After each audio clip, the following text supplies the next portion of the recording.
Welcome to the Global Peace Film Festival Lives Online Conversation 2023 Festival Edition. Please join me, Kelly Devine, the Artistic Director, and Nina Strike, the Founder and Festival Director, in conversation with Laurent Jaoui, the Director of Ukraine, the Other Front Line. Please go to our website, peacefilmfest.org, to find out all the information about our upcoming in-person and virtual programming. Now, let's welcome Laurent to the conversation. Hi, Laurent. It's wonderful to have you join us. And to start with, tell us about the film and the background, how the film was made. Yeah, so our film, I say our because I wrote it with my wife. My wife is Ukrainian. She's a TV presenter, and she was sharing her life between France and Ukraine, where she was working in a channel called ICTV, one of the most important channels in Ukraine. And it was planned that she arrived in France on the 23rd of February, 12 hours before the beginning of war. But of course, we didn't know absolutely that war was going to begin. So she landed, she was totally relaxed. Her and all her colleagues were sure that there will not be war, that it was a kind of blackmail of Putin. And I had opposite conviction. I heard him talking, Putin, and was sure it was going to begin. So I was very, very tense because each hour she was not there, I was asking myself, would she be blocked? So yes, 12 hours after her landing, war began. And of course, she couldn't go back to Ukraine. She was blocked with me. And immediately we were shocked of her, but immediately we asked ourselves what we can do with our means, what we can do in front of this situation. And I knew her job very well because she was talking a lot about it. And I knew we understood also that it was going to be a war with soldiers, but also a war of information. That it will be adamant, crucial in this war, or information will be treated. And so there was we saw this opportunity to tell whole channel news info. We live this war day by day, and how they will react and how they will fight with their means. And of course, we couldn't go there. But we had a lot of contacts with technicians in Ukraine. So I found two cameramen that could be hired by French production and that could film everything that was happening inside this channel. So it's a very special movie because I was directing this film from France, talking with this cameraman, knowing by my wife everything about the people who are living this situation, and asking the cameraman what they have to film. And we did it for 50 days in a row. Every day we were in the channel filming everything what was happening, going with a journalist on the front. And you must remember that for the first month, even for the first few days, we thought that Ukraine was going to collapse and maybe Kyiv was going to be taken by Russian army. And they were this journalists were living also in this. We didn't know what was going to happen. So it was very, very tense time. And we have at the end a lot of material. And we saw for 6 months, we edited this material, and it gives the film that you can see now. Well, Laurent, as I watched the film, and I really recommend everyone listening to this conversation seek out the film, not just at the Global Peace Film Festival, but wherever it can be screened or streamed. There's an immediacy about the film because you are just there on the ground, as opposed to a more traditional documentary that is filmed after the events have transpired and we know what the consequences are and who the players are. So this has this real immediacy that makes the importance of journalism front and center. Can you talk a little bit about that? Yeah, as I told you, we were in the middle of a fight. We were safe in France, but all the friends and co-workers of my wife were living indirectly. And we have this sensation that we don't know what will be the next step. And the next step can be death, can be a bomb falling on the channel, can be some journalists killed on the field. And we, of course, it's a film without any comment. It's just people living it and talking about it. They were interviewed all the time, every day, talking directly what they were living. And when I received the first rush, the first images, it was something that was for me very striking. Is suddenly, you hear of this war through the news, through journalists, foreigners.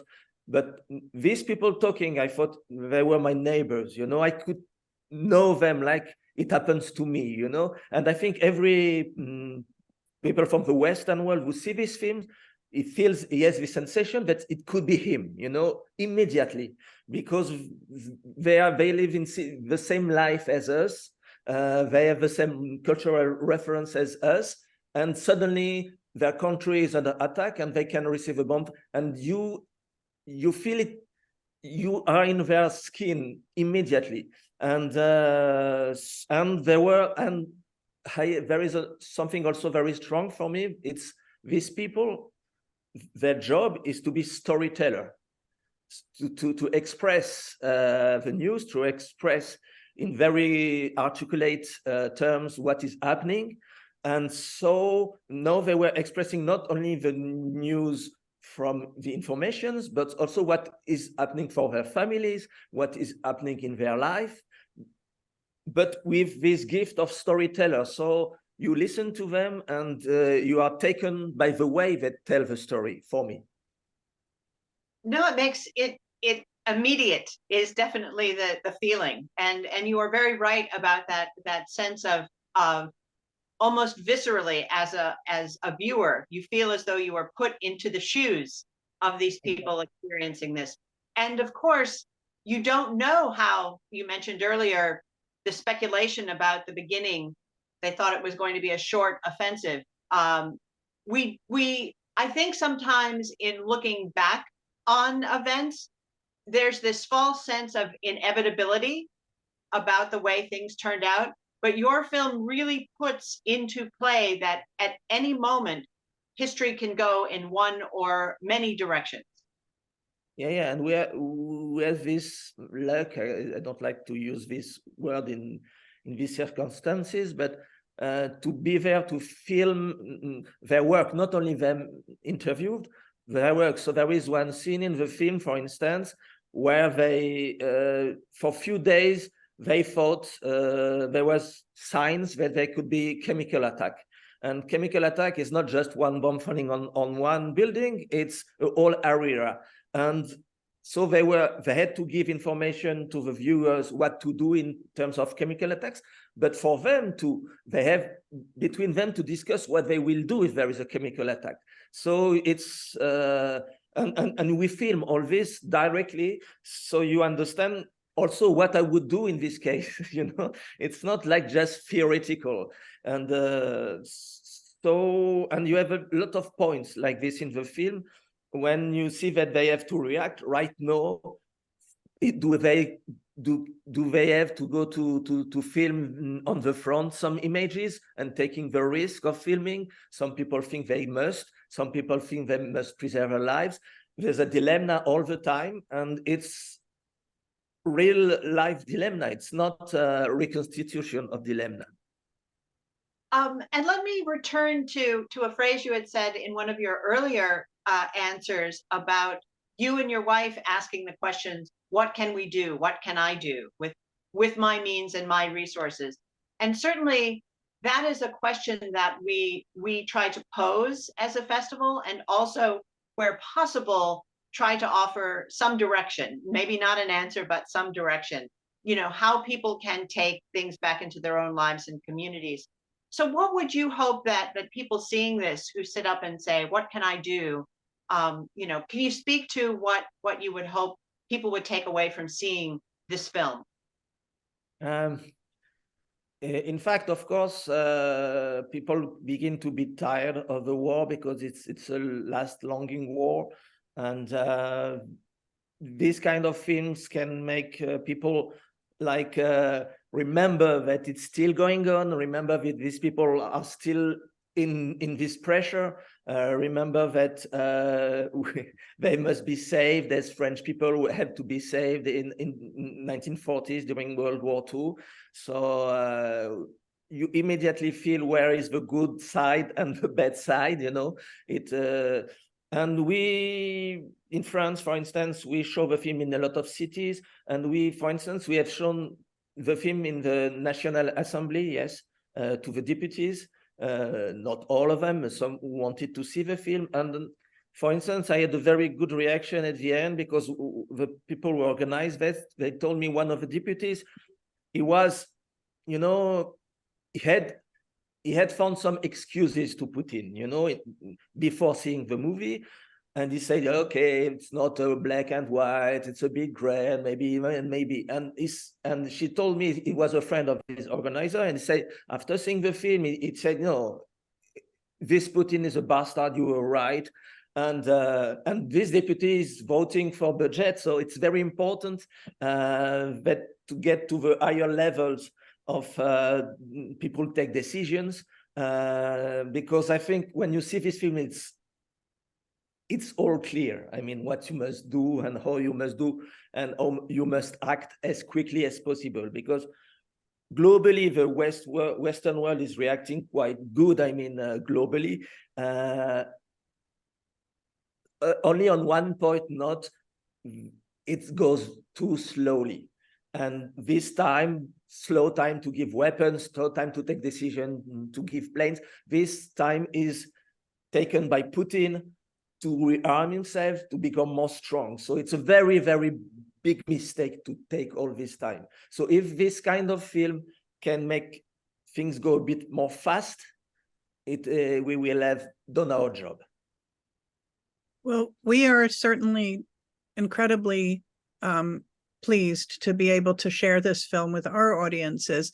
Can you talk a little bit about what else is happening with the film, what people watching this interview can do to support the film and the cause, and also talk a little bit about your own work and what's next for you? I think people do what they want to do, but if they are touched by the film, of course they can share maximum.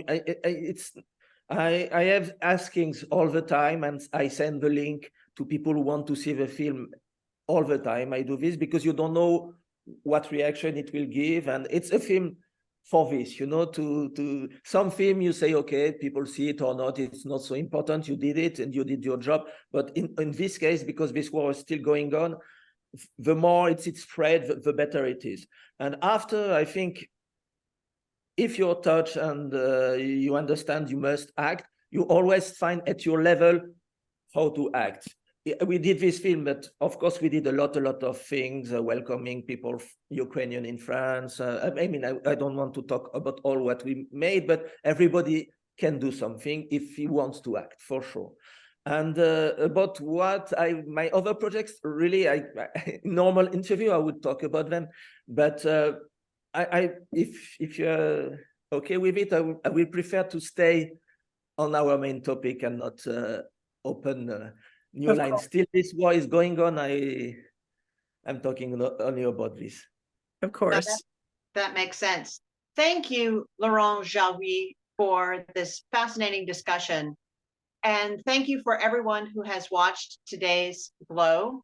Please do go seek out Ukraine, the Other Front Line, directed by Laurent Jaoui and Ina Shevchenko, co-writer. Any information you would like to seek out about the film, you can go to veilleurdenuit.com. And if you want to find out how to see it at the upcoming 2023 Global Peace Film Festival, please go to peacefilmfest.org. And keep in mind that our in-person events begin September 19th and end September 23rd. Our virtual events begin September 25th and end October the 1st. Thank you, and we'll see you at the next Glow.